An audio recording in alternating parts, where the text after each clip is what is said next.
My guest today is Roger Pielke Jr. And Roger, do you want to just tell us a little bit about yourself? Sure. I am an academic. I study messy issues where science and politics meet, and I've been on the faculty of the University of Colorado Boulder for 21 years. Okay, I've spent a lot of time in the last couple of days reading your book, The Climate Fix, and watching you on other podcasts, and I have loads of questions here. But let's see. Let's talk about what you have found out about the trends in hurricanes and droughts and floods, things like that. What have you found? So a lot of my work, I got into looking at the societal impacts of extreme weather when I was doing a postdoc at National Center for Atmospheric Research. And at the time, this is in the 1990s, one of my colleagues who was at CSU, Colorado State at the time, Chris Lancy, we played basketball together. And we started chatting about the fact that it was the busiest 4-year period in the Atlantic for hurricanes damage, but it was not the busiest when it came to hurricane activity. It was, in fact, one of the quietest periods. And so that started kind of a multi-decade effort to try to disentangle societal impacts from the climate factors that contribute to those impacts. And long story short, damage has increased dramatically in the United States and also around the world, but in the United States from landfalling hurricanes. But landfalling hurricanes themselves, whether it's all hurricanes or major hurricanes, show no upwards trend similar. And we can account 100% of the damage increase due to what we build, where we build, how much wealth we have. The average size of the American home is increased by 60%. Climate varies and changes, of course, but those signals are much smaller when you compare that to the degree of societal change we've seen. Okay, how about floods and droughts? So floods are interesting. Hurricanes are simple compared to floods because floods happen everywhere, and river basins are everywhere, and we like to build where we can see water. Flooding has not increased overall in the United States or globally, and this is according to the IPCC and the U.S. National Climate Assessment. Flood damage is interesting. Flood damage as an absolute has increased over time, but it's really an unknown success story. Flood damage in the United States is down about 70% since the 1940s as a proportion of GDP, which is a remarkable. And part of it is we're smarter about where we build. Flood policy. There's a big debate in flood policy and flood management as to whether our policies make things worse or make things better. I think they do both at the same time. So floods are a success story. They used to have a much bigger impact on the economy. Drought is also interesting. The IPCC has 3 different definitions of drought: hydrological drought, meteorological drought, and soil moisture deficits. And the IPCC has found no overall trends in global drought for hydrological and meteorological drought. It does identify trends in soil moisture deficits. In the United States, there's no aggregate overall trend, but in the Southwest in particular, there has been an increase in drought. Any trend in tornadoes? So there's the tornadoes. There is hints, I would say, of a trend of a downward trend in tornado incidents, especially major tornado incidents. And there's also some preliminary research that suggests that the location where tornadoes are more favorable to form has shifted east. Tornado damage is down, interestingly, both in aggregate and as a proportion of the amount of wealth and buildings we have in harm's way. So tornadoes are another one where there's no indication of an uptrend in tornadoes or tornado damage. And now we might get to one where I disagree with you on heat waves. What do you think about general trends in heat waves? Yeah, heat waves are interesting. We can look just at the United States, and you look at the U.S. National Climate Assessment, and if you start your data before the 1930s, then you will find an increase in U.S. heat waves. If you start in 1960, in the early 1960s, you will find an increase in heat waves. I think that the data is pretty strong globally that there has been an increase in heat waves worldwide. Interestingly, the impacts of heat waves, so on human health and mortality, there's good research on that. And in the United States, that is down everywhere. So we're better at living with heat than we used to be. And, the biggest aid for people, when there are extreme heat waves, particularly out of the normal for a particular location, is the prevalence of air conditioning and being able to get out of the heat. And this is why we're going to see globally a tremendous increase in air conditioning units, billions more air conditioners worldwide in coming decades. Okay. I'm just wondering, like in the US, we have lots of data that goes way back, lots of weather stations that go way back. Yep. And we see that the 1930s heat waves appear to be worse than anything we've seen since then. Same with Australia. If you go back far enough, those heat waves in the late 1800s are worse than heat waves they're having now. So I'm just wondering specifically which countries are we seeing data that goes way back and the heat waves there now are worse than way back? Yeah, that's not in my wheelhouse. I haven't studied heat waves in many countries around the world. So I'll take a pass on that one. About your Substack, it sounds like things are going gangbusters for you on Substack. And you say on there that it's your profession, not just your passion. So you're putting a lot of time and effort into that now, it sounds like. Yeah, it's been interesting. I've been a quote unquote blogger for about 2 decades. And I've always used my blog, my public presentation of data, analyses, opinion as kind of the first stage in my more academic research, whether it's books or peer-reviewed literature. And it to some degree, it's always been integrated, but I've decided that I'm going to use Substack. Substack's an amazing platform. We could talk about that, but I'm more intentionally, putting my work through Substack for a number of reasons. But the most important part is what's called extended peer review. I can put ideas out there, I can put data out there, and I don't think anybody pays this close attention, but a lot of the stuff that winds up in the peer-reviewed literature that I contribute to, or I'm the primary author on, you can trace them back to some appearance on my blog or Substack, and I think the ideas and analyses are much better for that. All right. Did you have good experiences back in the day on Blogspot? Was it kind of similar, or what's different on Substack? Yeah, it's interesting. I can't really account for it, but I think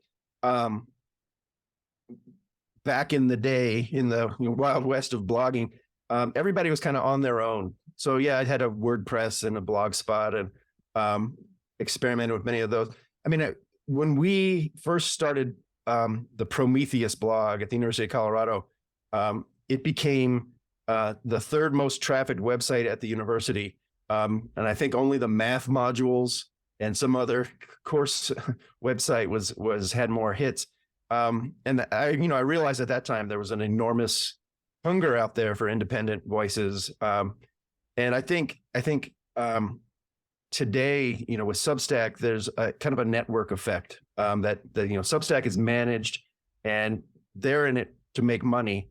And to do that, they need to get authors visible, get subscribers. And so that's something that didn't exist before. There was not this managed effort to grow audiences and get things out there. And so it's not like there's a back office, I guess. For me, it's invisible, but it seems to work really well. And that's one of the advantages, I think, of Substack. Okay. Where does Twitter fit in to your social media work that you're doing? Is it just a place where you can point people mostly towards your Substack posts, or what do you use Twitter Twitter's for? interesting. I've used Twitter, I don't know, for more than a decade. It's good for two things.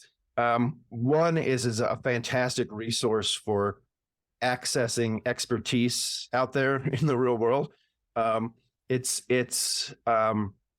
think there's skill in using Twitter. You just can't mindlessly scroll, or you have to know who's an expert in what topics, and who is willing to be active on Twitter.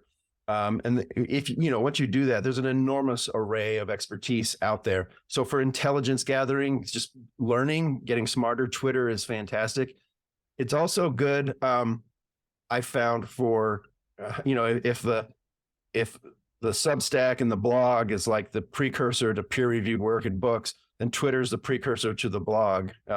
It's a place where you can go and you can put ideas out there, you can put data out there, and people aren't shy, and there is some noise out there, and knowing how to separate the wheat from the chaff is pretty important.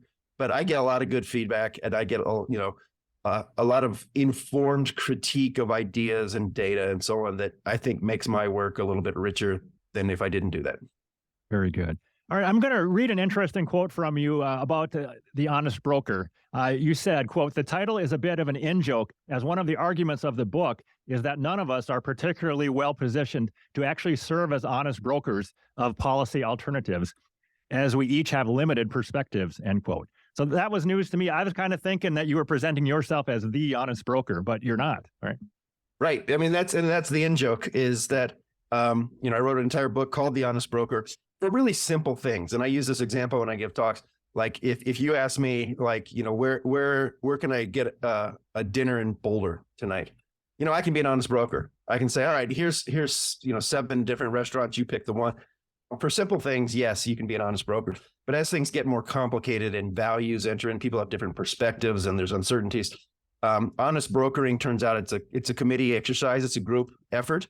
And I very much view my Substack, which is titled The Honest Broker after my book, as a group effort. And so that's the in joke. It's that, I have areas of expertise to be sure, but I'm as limited as anybody else in seeing the big picture of anything. And so, I use the Substack as kind of a group effort. And so I appreciate that you took the time to read that about Page, but for people who take the time, they realize that,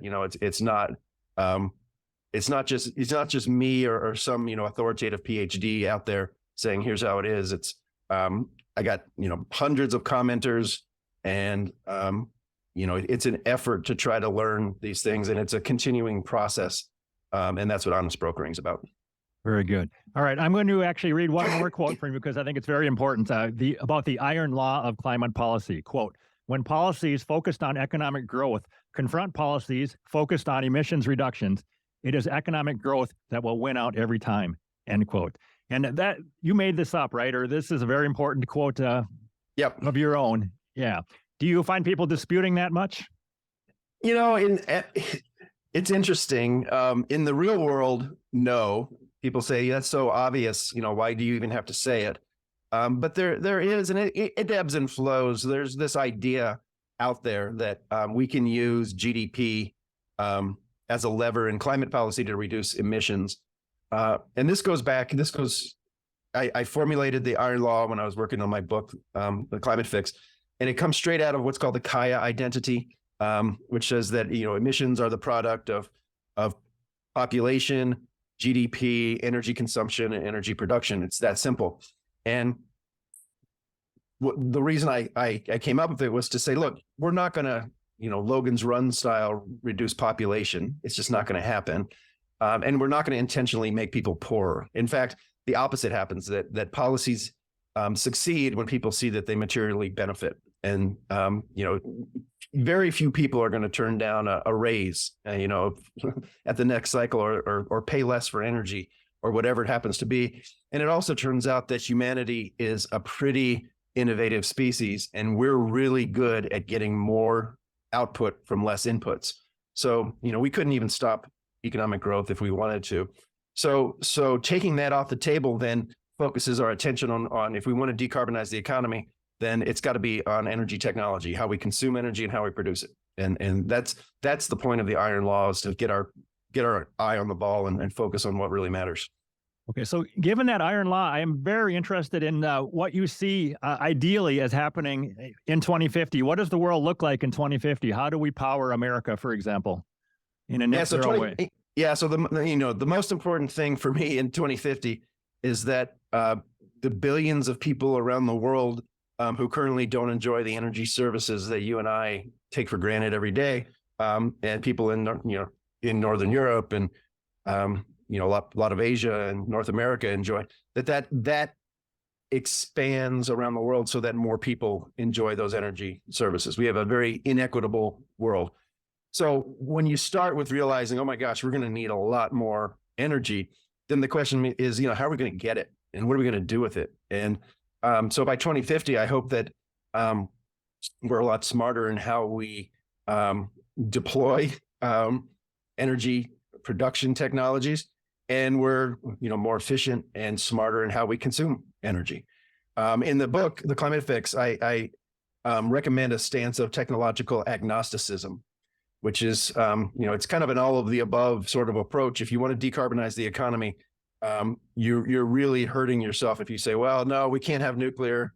No, I don't like wind turbines. I don't like solar panels, geothermal, things that don't even exist yet. We probably want to explore. And it's perfectly healthy and reasonable to be skeptical of things that don't exist, whether it's fusion or carbon capture and storage. But at the same time, we probably want to spend some money investing in the energy technologies of the future because, hey, guess what? We are inventive and we do make progress on things. I mean, look at the progress on, solar technology, and look at advanced nuclear that's being deployed in places like Idaho. So I'm actually pretty bullish and optimistic that by 2050 we're going to see first and foremost a dramatic expansion of energy access around the world. But the second thing, this trend of decarbonization of the global economy, which has actually predates climate policy, has been going on for 100 years, that we have the ability to accelerate that. Can we get to net zero by 2050? I think it's unlikely as a matter of math. Could we do it by 2100 if we decide that's what we want to do? Yeah, I'm more optimistic about that. Do you think it's okay for the farmers of Africa to have fossil-fueled implements, or do you think they need to leapfrog directly to wind-powered stuff somehow? Yeah, there was this debate that goes on, and a lot of it's in Europe and with multilateral institutions about development of fossil fuel resources in Africa, and Africa is a the entire continent, and even including South Africa, is a very small contributor to global emissions. There's enormous headroom for development using, there's a lot of natural gas resources in places like Mozambique, Nigeria. So there's a lot of fossil fuel opportunities in Africa that are probably not worth debating in the bigger global picture, given that North America, Europe, India, China are responsible for the vast majority of emissions. And honestly, these are also the countries where there's the most R&D that goes into energy technologies. So, my thinking is if people, whether they're in Brussels or Washington, D.C., don't want Africa to develop using fossil fuels, then, the onus is then, all right, provide technologies that can do the job of fossil fuels as these countries are advancing and developing. So I'm not one of those people who says let's keep poor people poor because fossil fuels are the worst thing in the world. All of us, every single one of us, would choose to have the lights on versus not if fossil fuels were our only option. And so I think as a matter of equity and ethics, it's important to recognize that. There's a scene that's famous to me in Martin Durkin's Great Global Warming Swindle, where he goes to an African clinic where their source of power is solar panels, and they can either choose to have their refrigerator running or their lights on, but not both at the same time. So that just makes me think that who wants a clinic like that if it's choice between that or having a real source of power, and maybe it's a coal plant, I think people need reliable power any way they can get it. So yeah, I think that's it's easy to talk about that when you have a full complement of energy technologies. So it's one where I think there is some degree of hypocrisy. I mean, a lot of Europe turned back to coal. Germany in particular this past year after the Russian invasion of Ukraine, and the amount of marginal increase in CO2 emissions. If you talk to energy experts in Germany, they'll say, well, it wasn't that much, in the big picture. But it's 100%, 200% of some countries in Africa's total emissions. So it's important to understand scale and the importance of a difference between a meager amount of energy and more. What do you think, as an example of a concrete climate policy of banning internal combustion engines in California by 2030 or whatever? Are you in favor of policies like that to ban internal combustion? So there's an important role in policy for technological standards, because that helps. If you think about like the measures we have, a gallon, a liter, up until about 1900, they weren't the same. So if you go to a store, you get something different. So the government mandated that. Things like the hoses on fire hydrants used to be different sizes. And so a fire truck would come up and they might not be able to access it. Or, you think about, a plug or, a cell phone. So the government does have a role to play. In Japan, there's been a program called the Top Runner. And the Top Runner says, all right, we're going to go to an industry, refrigerators, and we're going to survey the industry and see which corporation is making refrigerators that are the most efficient. And then we're going to take that real world example and set it as our regulatory guideline. Everyone has to hit that line. And there's good research that says these sort of standards, harmonization, can actually accelerate technological innovation. So it's a long-winded way to get to a ban on fossil fuel engine. Banning something doesn't necessarily make the alternatives to it come into the real world, right? So, why don't we just ban carbon dioxide emissions? Why don't we just say, all right, it's illegal to emit carbon? Of course, it doesn't make any sense. It's silly. So I think there is a middle ground between, all right, we're going to ban this. And honestly, if we're in a situation where the technological alternatives are already there, already prevalent, then, bans make sense. So incandescent light bulbs. So my grandkids will say, what did you do, Grandpappy, in the great light bulb wars of 2011?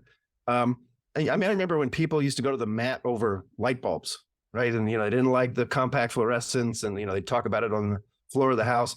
Now LEDs are better and cheaper than incandescent. And you go to Home Depot and a huge wall of every sort of LED you would want, much better technologically. They give the light that people want. And so if at this point the government said, all right, we're going to limit or restrict incandescent light bulbs, few people would care. So banning technologies is a much better thing to do in the rearview mirror than as a matter of innovation policy. That said, there are some technologies out there that governments can and should ban. We don't want everyone to have a nuclear weapon in their garage, right? We can all come up with examples, but the idea that banning internal combustion engines is going to bring electric cars more quickly to the market or make them affordable or make people choose them, there's probably a middle ground there, and I think the successive ratcheting up of fuel economy standards is an example of that sort of a technological approach that has proven it extremely successful. Of course, when government implements policies, then there's loopholes for light duty vehicles and pickup trucks and so on. So policy making is difficult because you're squeezing a balloon and the air goes somewhere.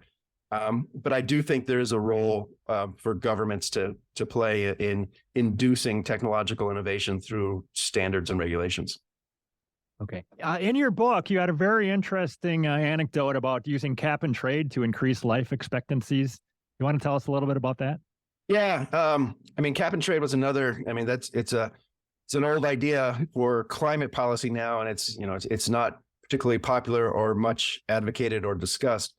But the idea was that you put a hard cap on carbon dioxide emissions and then have tradable permits for those emissions that are allowed. They would have a price. And it was a way to put a price on carbon, an alternative to a carbon tax, with the idea that making energy more expensive would induce the technological innovation we need to accelerate decarbonization. And I had some fun with that idea, excuse me, by saying, well, if we want life expectancy to increase, why don't we have a cap and trade program for life expectancy? And then, if we want to induce medical innovations and public health metrics, then, we could have years of life remaining and we could charge money for it. It's a ridiculous idea, obviously, but I wanted to illustrate that, not every problem that requires technological innovation to make progress on requires an overt price on the externality that you're trying to say. I'm a big fan of a carbon tax. I just don't think that having a carbon tax that people feel and experience, which is the economic theory behind a carbon tax, will ever work politically. That's the idea there. Yeah, I'm trying to understand your view on the carbon tax, given your view on the iron law. It needs to be a carbon tax that people don't really notice, I guess, right? Yeah, I mean, with the advantage that the energy economy globally, and we can define it in different ways, but if the world has a $100 trillion GDP worldwide, something like 10 to 20 trillion is energy, energy production, energy services. And if we were to implement a low carbon tax, and in the book I say $5 a ton, whatever, $1 a ton. I mean, if we can't get a $1 a ton carbon tax, we're not going to ever get any carbon tax. But the advantage is that the energy economy is so large that even a small tax raises an enormous amount of money. And we do this in other areas. So the U.S. has a marvelous highway system that's funded by a gasoline tax. And it turns out the gasoline tax, I don't know how old, it's like 50 years old now. Republicans love it. Democrats love it. There's a few who don't, but it's sustained for, several generations. And the reason is every summer you drive around, you see those red cones and those orange signs. There's jobs and infrastructure that results from that, and there's tangible benefits. So if we were to treat energy like we treat the highway system, where we use today's energy consumption, which we all have a stake in, to build the energy technologies of tomorrow, it's something that works, and we do. There's a good example is agriculture. So there's international work on agriculture. There's an international consultative group that does agricultural research in different places around the world with the idea, all right, if we're going to feed 10 billion people, we need to invest in the technological innovation of food production today. So we shouldn't treat energy any differently. And so if people say, all right, let's build the energy system of the future, then the next question, and it's an important question, is, well, how are we going to pay for it? And so, the answer that I and colleagues came up with is, well, we use the energy system of today to help carry the weight of investing in for the future. A $5 a ton carbon tax in the United States increases the price of a gallon of gas 4 cents. Now, there's probably some people for whom 4 cents a gallon is significant and important, but in a rich country like the United States, it's probably in the noise for a lot of folks. And a $5 a ton carbon tax globally, I'm trying to remember the numbers from my book. At the time I did, it was like, would raise $150 billion. In the US, since it has, 1/6 of the global economy, that's like 25 billion in the US. 25 billion for energy, not just R&D, but energy innovation in something like ARPA-E or something like that, is vastly more money than is currently spent on energy technologies and innovation. So I do think that offers one plausible route to accelerating innovation on decarbonization. Very interesting. So I can see, I agree with paying taxes in order to put up roads because I can see roads and use them, but I don't see the tangible benefit in reducing CO2. But let's leave that aside for a minute. What would you do if you were in charge, if you had this extra $100 billion? How would you allocate it? Mostly to research, or would you put up a lot of solar panels, or what would you do? Yeah, it's a good question. So I do two things. There are places around the world, and again, I think this has to be global. There are places around the world where energy is needed. We've talked about that, whether it's on the continent of Africa or places in Southeast Asia, or where there's very dirty energy currently that's causing air pollution, or it costs too much or whatever. There are places where you can build stuff. It might not be in the United States, but there are places you can build stuff. There are also places in the world, in Asia, Europe, US, where there is incredible expertise in an array of energy technologies. So if you want nuclear, you probably aren't going to go to the United States. You might go to China or South Korea. And if you want carbon capture and storage, you might go to Iceland, whatever. But we would cite R&D/demonstration projects in places where there's the expertise. And then the deployment exercises we would cite in places that are willing to be guinea pigs. So, advanced nuclear, there are some places you're probably not going to cite an advanced nuclear project in Australia. It's just not politically going to happen. but you might be able to in Zimbabwe.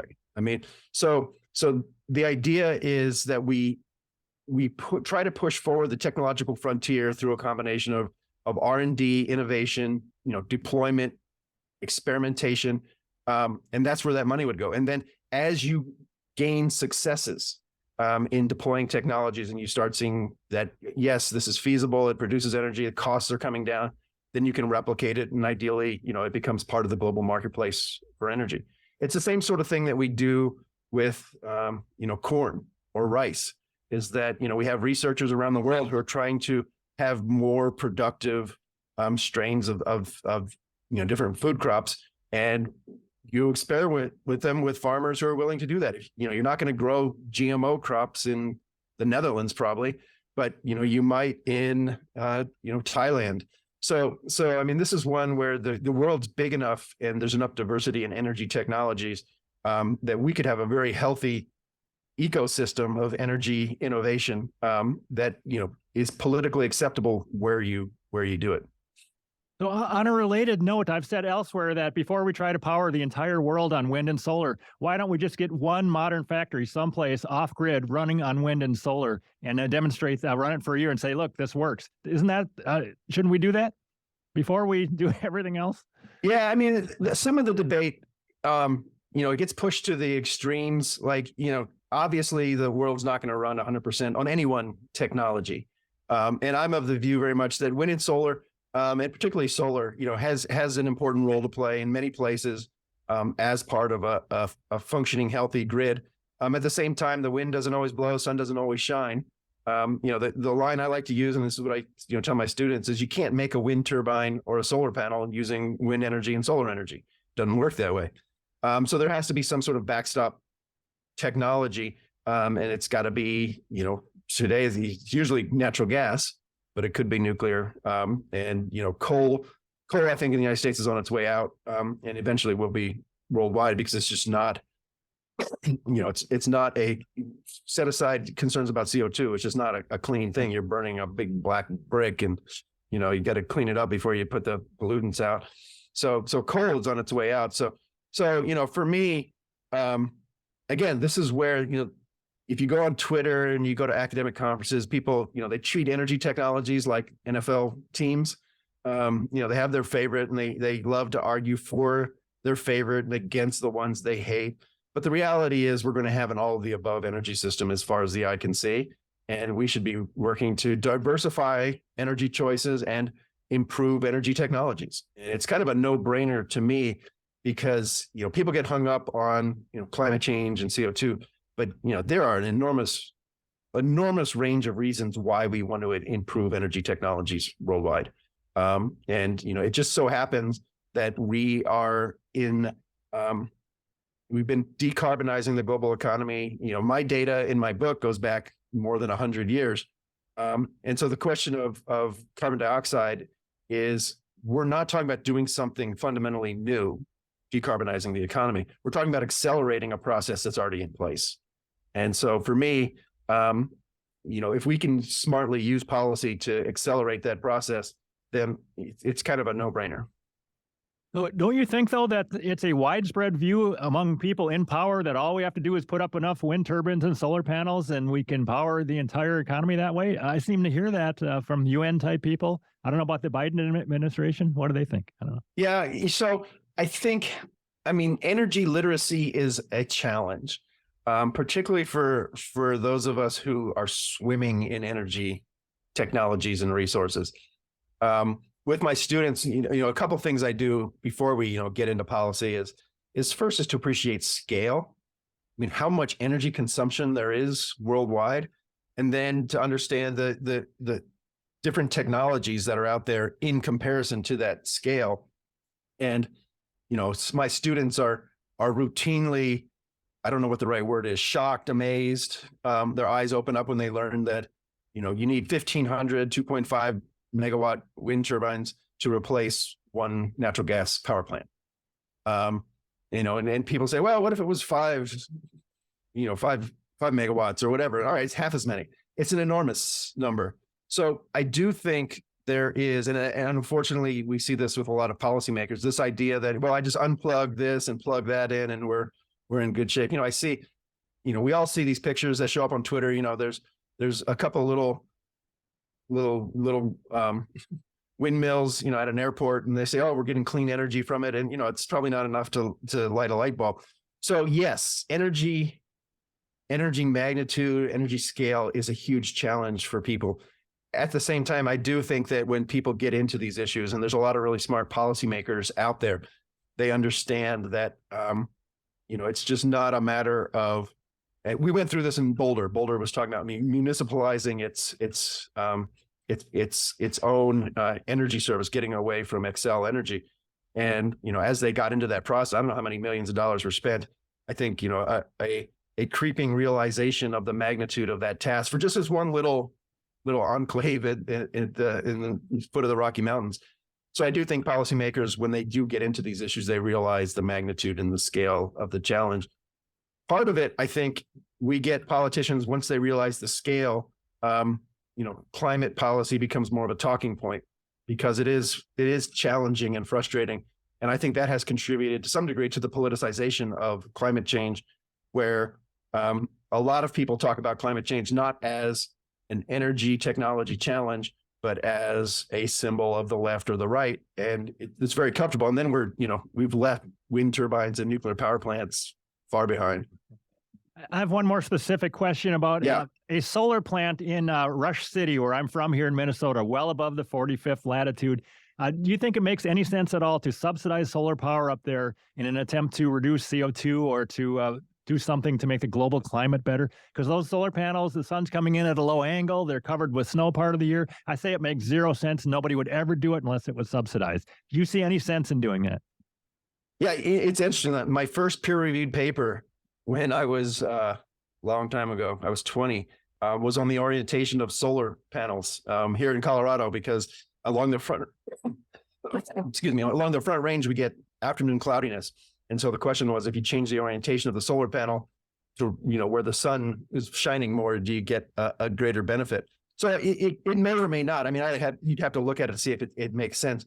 But the point of subsidizing technologies, and particularly in deployment, is not that everything always works perfectly all the time.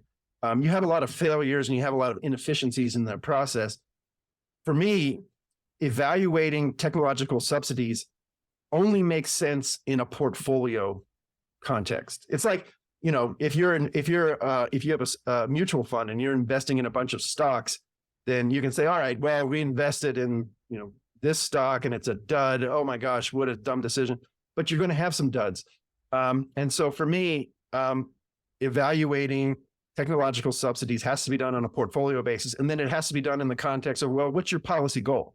Are you trying to lower the cost system-wide of that technology? Or are you trying to bring it more fully into the market so that it can stand on its own? And then evaluate progress with respect to that. And so, yeah, I mean, there's a lot of debates, Solyndra, oh my gosh, it was a failed investment. The price, if all you knew was that the price that you pay for solar energy today is several orders of magnitude less than it was when Jimmy Carter put them on the roof, you would have to say, well, whatever the hell we're doing out there, it seems to be working.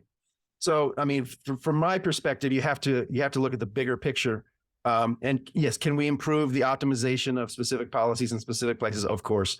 But it's you'll drive yourself crazy if you jump from, this solar array in Minnesota to the one in Boulder and so on. Okay. And let's step back and look at the bigger picture. Do you think that the warming since 1850 has been a net negative for life on Earth? It's a very difficult question to answer because life on Earth has so dramatically improved. So, I mean, people have different approaches to this. One that doesn't work particularly well is to say, all right, let's assume that the climate never changed and have today's society on top of that. And you can do that, but that's not the world we inhabit. And the world that we inhabit is the way that it is because of the Industrial Revolution. And we consumed all these fossil fuels and put all the carbon dioxide out there. So for me, the question isn't the retrospective question, because, I'm a policy scholar. I'm not a time traveler. So, the only decisions I can hope to influence are the ones going forward. And so going forward, the question is, all right, all else equal, is a global economy that produces vastly more energy services better with cleaner energy or not? And I can make that case super strongly with coal. No problem. It's a no-brainer. No one should want coal energy. Natural gas, it's more difficult. But if, I'm a big fan of nuclear. So wherever we have a natural gas power plant worldwide, that could be nuclear. Replacing the fertilizer process, Haber-Bosch, and we need the natural gas feedstock to feed the world. So that's more difficult. And even more difficult than that is petroleum. So, you got your barrel of petroleum. Some of it goes to gasoline. Yeah, we can electrify vehicles. And I don't have one yet. I probably will at some point. And everybody probably will, because they're pretty good technologies. And if they get to be cheaper, and they deal with the supply chain insecurities and things like that, it's conceivable. We can say, all right, I can see a world where we have electric vehicles, trucks, airplanes are hard, and all the petrochemicals that come from that, the other half of the barrel of petroleum. We don't have any good way to replace those. So again, looking forward, not backwards. I don't need fancy predictions of climate impacts and all that. I just, what I need to know is the world's going to consume 2, 3, 4 times more energy. Pick your end date, 2050, 2070, 2090. We're going to need to get that energy from somewhere. Is it better to get that energy from stuff that doesn't require combustion and burning? All else equal, sure. It's not a, to me, it's not a super hard calculus. The challenge is, how do we force that to happen in a way that meets, targets and deadlines that we've set? And to some degree, I think some of the targets and deadlines that are out there in climate policy are either unrealistic, unachievable, or not particularly relevant to that innovation challenge. Okay, I think I'm understanding you a little better. That would your stance on net zero by 2050 change if we completely threw the climate issue out the window and just worried about other pollutants, et cetera? Or is carbon dioxide the major reason why you want to go net zero by 2050?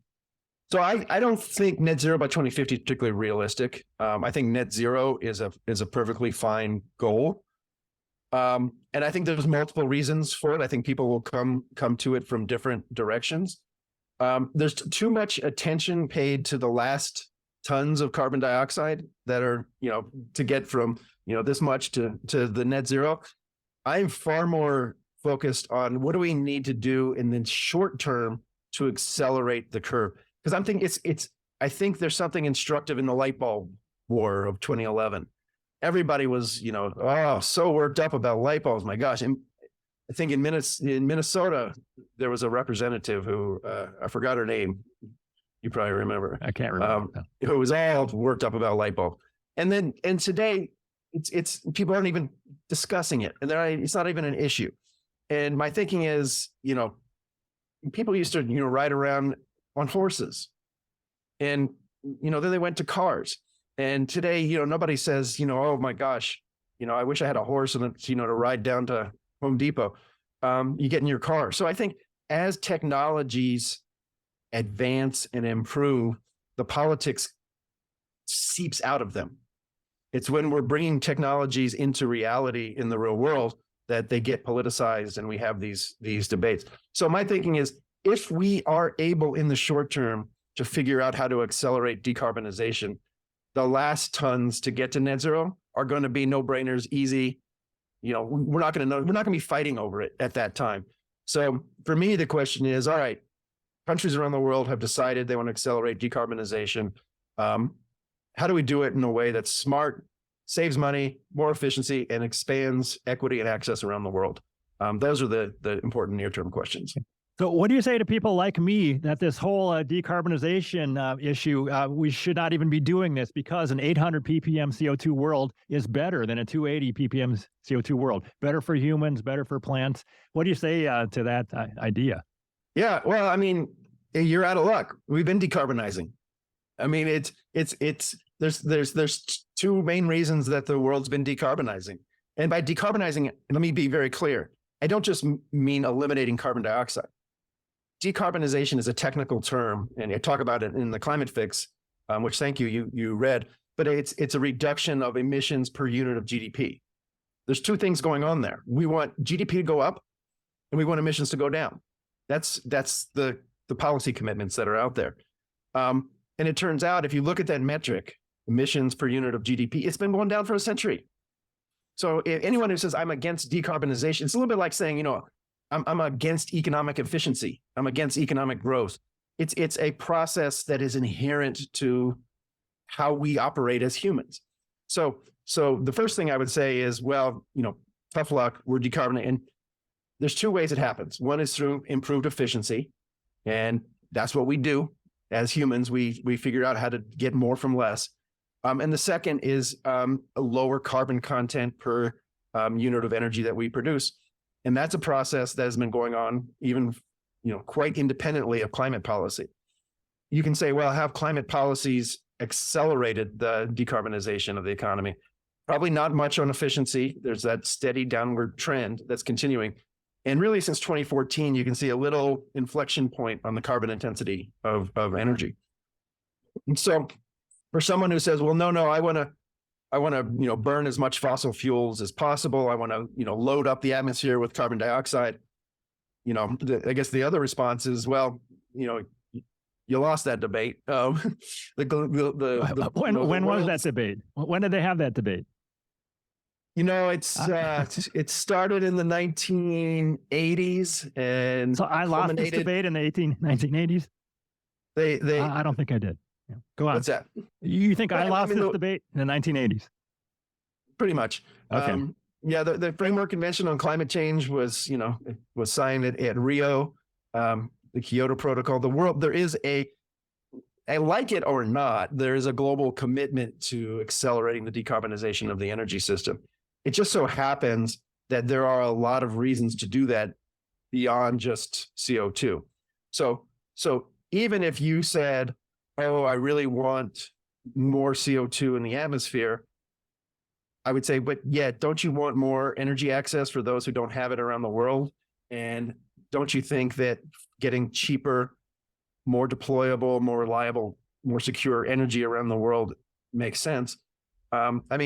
What are you going to do? You're going to put a coal plant in every neighborhood? I mean, it's not. Don't misunderstand me. I'm not saying we should go out of our way to increase CO2, but I think we should not do forced decarbonization and make stupid energy decisions in order to prevent bad weather. That's what I'm against. I think I see a ton of that. That the promise is that we're going to prevent bad weather somehow. But you're already saying like hurricanes aren't going to get any better. All these CO2 isn't the climate control knob. So this whole promise that if we do all of these things and change our lives and make our electricity system less reliable, that the weather is going to get better, that's a complete scam in my point of view. Yeah. Well, so here's what I would say. I mean, I think, all right, I hear you. I get you. I mean, the concern you're raising is, I would say, much more a matter of scientific integrity than it is of energy policy.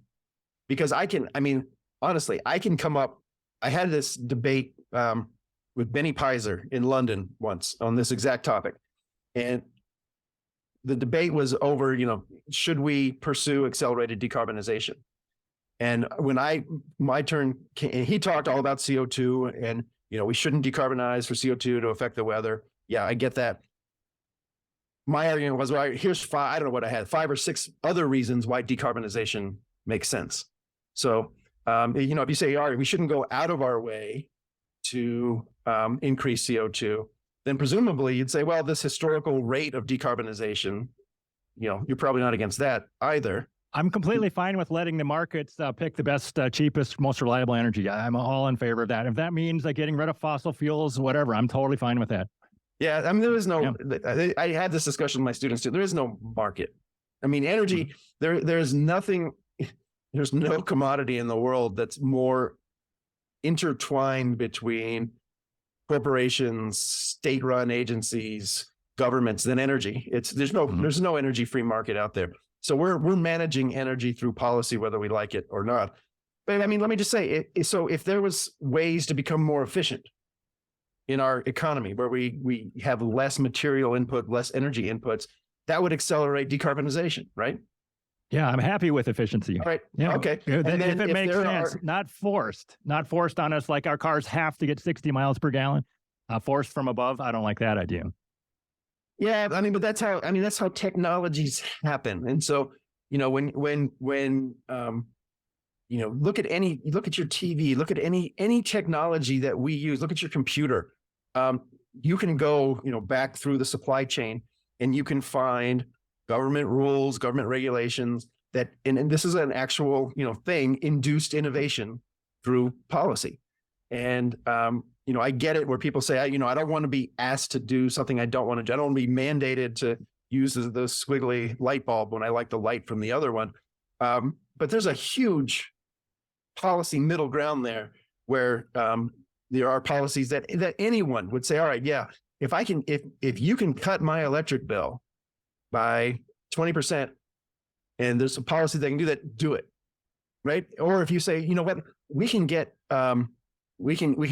you reliable energy, and we don't have to blow up that mountaintop to get to access the coal. We're going to do it. Or if you're in Europe and you say, oh, we can get you more reliable energy, you don't have to rely on Russia. Do it. It turns out that a lot of these things, which make sense for other reasons, and I know everybody likes to wrap themselves up in climate change, but energy policy stands on a lot of different legs. And it turns out not every one of those legs, but a lot of them are smart policies that actually contribute to accelerating decarbonization. So if we actually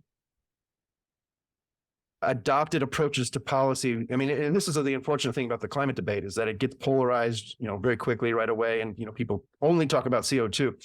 But if we were smarter about energy policy, one of the things we're not talking about, everybody's talking about they love wind and solar. Well, where do those technologies come from? Where's the quote unquote rare earths? Who owns those supply chains? Well, it turns out it's not us. And so, if you don't like the argument that we've been reliant on Middle Eastern or Russian fossil fuels, increasingly the U.S. Is a fossil fuel producer. We get some from Canada. But as we diversify energy, if we're trading those sort of reliances for supply chain exposure to China and other places, we may just be changing one insecurity for another. So energy security offers another reason why decarbonization makes sense. So I think if we started at these points so that, we make sense, I'd love to see, how far can we get in this decarbonization before we have to get to all right, we got to force the issue. We're not anywhere close to that yet. So I think when people jump to those sort of conclusions, they're getting a little bit ahead or a lot ahead of where the debate actually could be today. So what I'm hearing from Germany, for example, is they went whole hog into this, I don't know if I pronounce it, energy, wind, whatever it was, their price of electricity went way up. It seems like it has not worked. Do you think it has worked, or has it been worth it for them? I think it has. Germany, I mean, there's a number of things we could say about Germany. Germany's a great country. I spent a lot of time there. But their energy policies have not been great. As you say, one of the issues is that energy costs have gone up as they've gone to wind and solar. But the biggest, own goal they did was shutting down their nuclear power plants. And what's still going on there is the digging and burning of dirty coal. And they could be completely off of coal today had they decided to keep their nuclear power plants running. I get it. People can be afraid of nuclear. It's a perfectly reasonable thing to be afraid of technologies. But if you are afraid of climate change and you're afraid of nuclear, you're making a choice there, and you're determining which one you're more afraid of, or which one you think has more risks. So I think Germany is an example of what happens when you try to do something that's probably not possible, which is decarbonize in a high latitude country using wind and solar. They've made some progress, and it's important, but they're not on a path to net zero at this point. And we saw this in the UK, and we may see this in Germany, that the nature of economies change when you go from more energy intensive activities to less. And so in the UK, a lot of industry has left, and there's a lot of banking and finance in the UK. That's one of the hidden secrets behind their decarbonization. For Germany to be much more profound, because Germany is one of the largest manufacturing countries in the world, and if they become less competitive due to higher price energy or less secure energy, it's going to change the nature of the German economy. So I think Germany offers a lot of lessons for, but I mean, this is how policy works: is we try things, we evaluate it, the things that work, we replicate, and the things that don't, hopefully we don't replicate. And this is how we do things in general around the world in the economy, for healthcare, agricultural production, big challenges, and energy should be right up there with those. We want technologies of health to improve, we want technologies of agriculture to improve. Energy is the same thing. So are you pro mining for things like lithium, cobalt, copper, nickel, the things that we need to do this green transition? Do you think the climate benefit is worth the mining, whatever detriment right now for that stuff? Yeah, this is another thing for people to realize: we're digging up the earth all over the place already. So, the question isn't, these for or against sort of questions are less important than the flavor of the answer, which is, should we mine for this or mine for that? It's a little bit like saying, are you pro, digging up the land surface and putting nutrients down and growing food? Of course, right?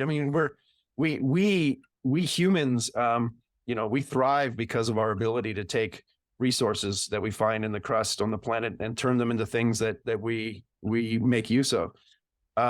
So is it possible that we could have vastly more energy services, energy production in the future, and a smaller mining or digging footprint on the planet? I think the answer is yes. This goes back to something that Jesse Ausubel has written about for many years, is the dematerialization of the economy. And this is what should be a part of a smart energy policy. Can we produce the energy services we need with less inputs? And that's an important, whatever those inputs are, whether they're fossil fuels or cobalt or land surface area. That's what technological innovation is all about. So if the question is, are there energy technologies out there which require less mining, less impact on the planet, so to speak, less human suffering? There's child labor digging cobalt mines and so on. The answer is clearly yes. There are those technologies. Robert Bryce just had a nice piece he wrote about uranium and how the United States is not mining uranium in ways that it used to. Somebody's going to mine it somewhere. And so for me, the answer,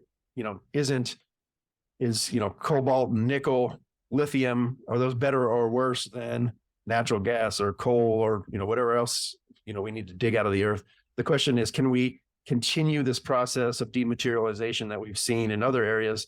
And the last point I'll make is, the amount of the earth's surface that's used for farmland, for a long time was increasing because we had to feed a lot of people. And it turns out that we probably have reached peak farm, and that we're feeding more people with less land. And so can that happen in energy? Yeah, I'm pretty optimistic it can happen in energy. Okay, very good. We're coming up on an hour here, and I want to be respectful of your time. Any other points you'd like to make before we wrap up? No, I think, for me, I appreciate the opportunity to have this discussion. And it's a constant struggle in these discussions to have a discussion that moves beyond carbon dioxide. What's it going to do in 2100 or 2050? For me, the real world of policymaking is, what are we going to do this year? What are we going to do next year? Hey, have you noticed those 4 billion people who lack energy access around the world and want it? And get the first steps of climate policy are far more important than the final steps.